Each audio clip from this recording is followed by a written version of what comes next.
Right now at 6, ICE agents in Salem detain at least 24 people in just one day. And it scares people, and it doesn't seem right that families are being ripped apart from each other. Then, why a tech CEO got time served for a bomb scare that shut down I-5. Plus, local homeless shelters like this converted motel in Northeast Portland are making partnerships with local food pantries to make sure their residents are fed 24/7. This is our way of returning the favor and circling back and trying to repay it in some way. Also ahead, the Just Do It destination that's coming back to downtown. And later, are you excited to see the tree this year? we're there as Portland's living room gets ready to kick off the holiday season. But first to breaking news on Capitol Hill, where the House voted this evening to pass a bill that, with the president's signature, will put an end to the longest government shutdown in U.S. history. Yeah, that bill passed with a final vote of 222 to 209, with 6 Democrats voting in favor, including Washington Congresswoman Marie Gluesenkamp-Perez. The Congresswoman explained her decision in a statement, saying in part, quote, "The last several weeks have been a case study in why most Americans can't stand Congress. None of my friends who rely on Snap would want to trade their dinner for an ambiguous D.C. Beltway messaging victory.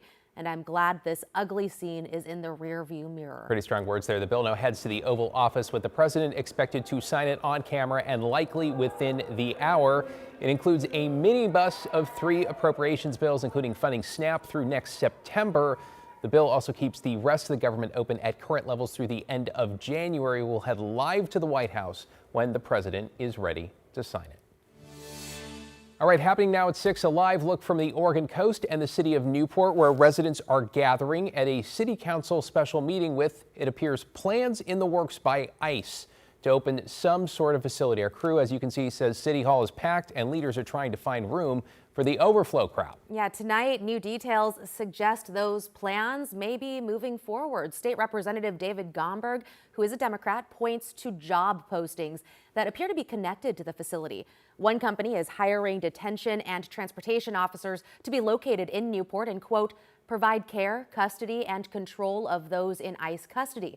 Another is hiring for positions like an infection prevention officer located at the airport with, quote, DHS or ICE detention center experience preferred. There is more here. The city says it also received a letter last week from a federal contractor looking to lease land near the airport, though it never mentioned a detention facility.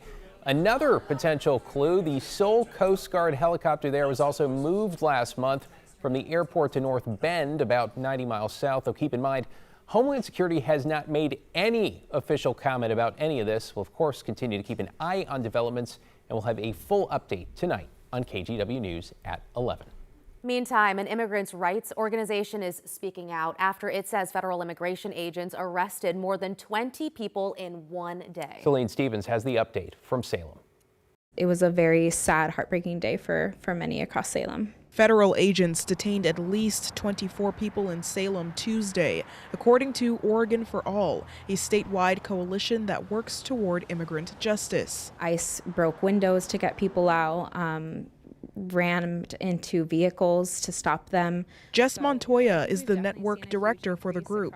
She says there were multiple detainments around the city, one involving a van filled with people on their way to work. In the van, there was at least 9 farm workers that were headed on the way to work, and all of them were taken.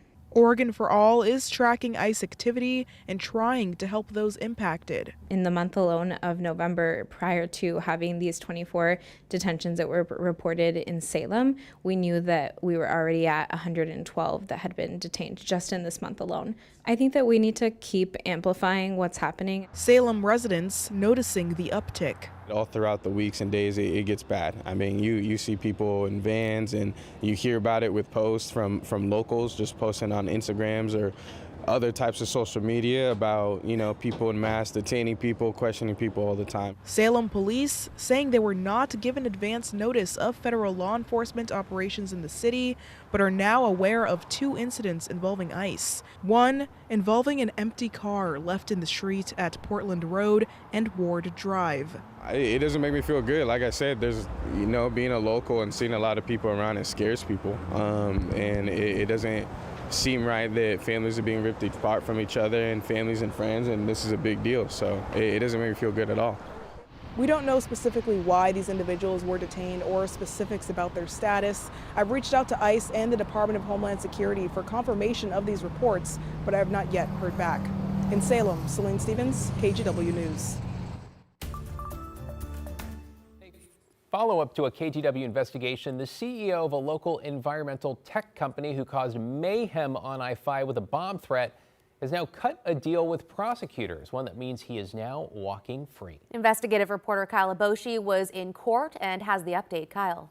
Well, prosecutors described Alexander Wick's actions as, quote, extremely alarming after he slashed tires, threatened drivers, and claimed to have planted a homemade bomb in the middle of a busy freeway. Today, a judge found Wick guilty of several charges, including reckless endangerment, criminal mischief, and possession of a hoax destructive device. As part of a plea deal, Wick was sentenced to 120 days in jail, but he'll be released immediately for time served. On June 14th, more than 30 people called 911 reporting a man blocking traffic on Interstate 5. He threw signs, cones, and homemade spike strips into the middle of the freeway. At one point, video shows Wick slashing car tires, and he claimed to have a bomb.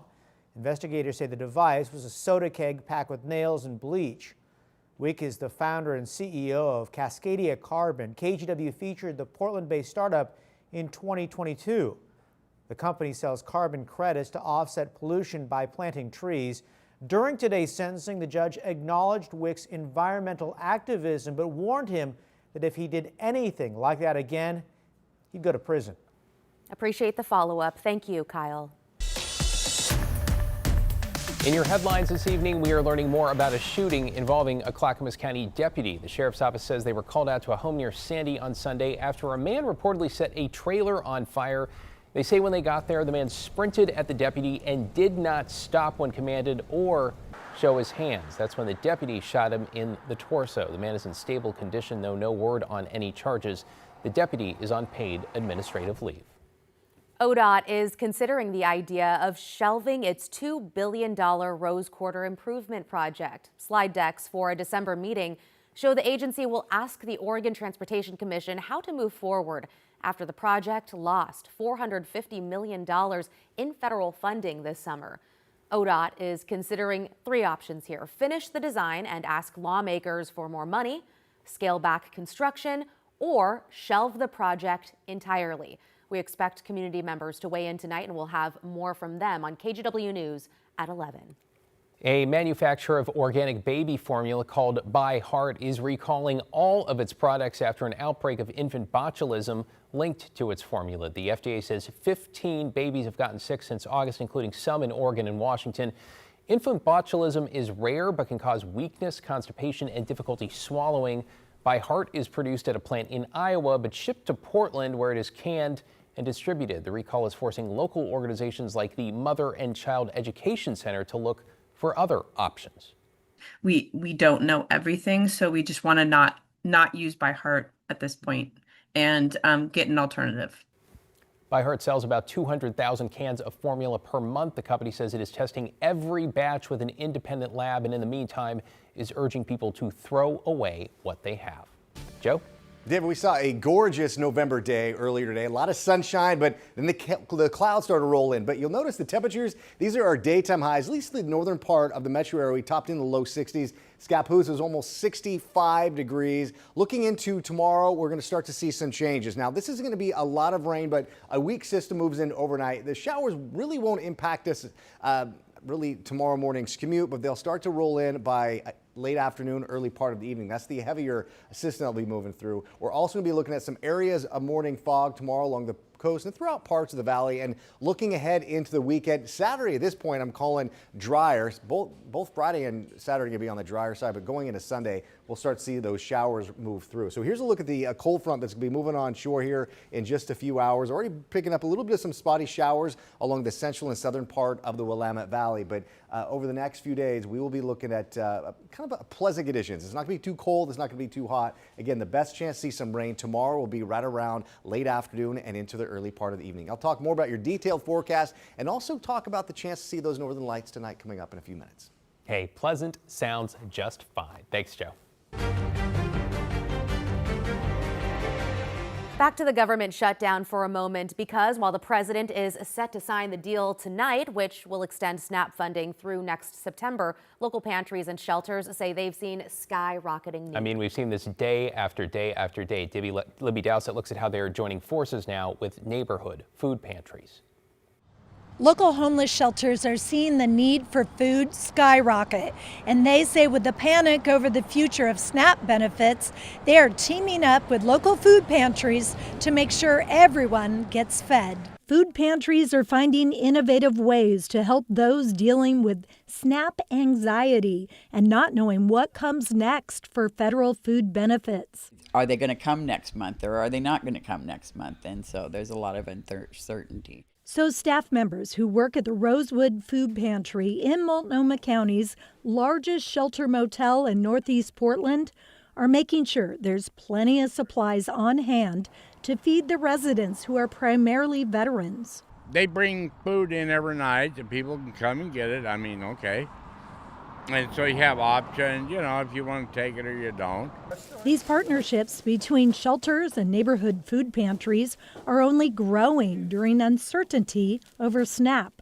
If our pantry can help the shelter in our neighborhood, that benefits this community, and we just hope that that's a model that can be replicated all throughout the Portland area. Wednesday, folks from the shelter packed up nearly 1,000 pounds of food to take back to the Roseway Motel, a van full that will feed about 150 people. We get some bags of stew, and they take some canned vegetables and add a bunch to it, and make a big pot of stuff. That kind of stuff.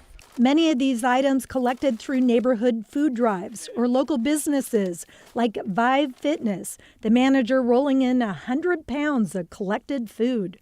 This is our way of returning the favor and circling back and trying to repay it in some way. A group effort to make sure everyone is getting fed. People get in a panic, so we got to make sure we have plenty of food in the pantry for them to just go and shop there and feel like they are human. Local pantries say they prefer money donations so they can pick appropriate food for veterans like these to cook in their motel rooms. But they say any donations are appreciated. In Northeast Portland, Libby Dowsett, KGW News.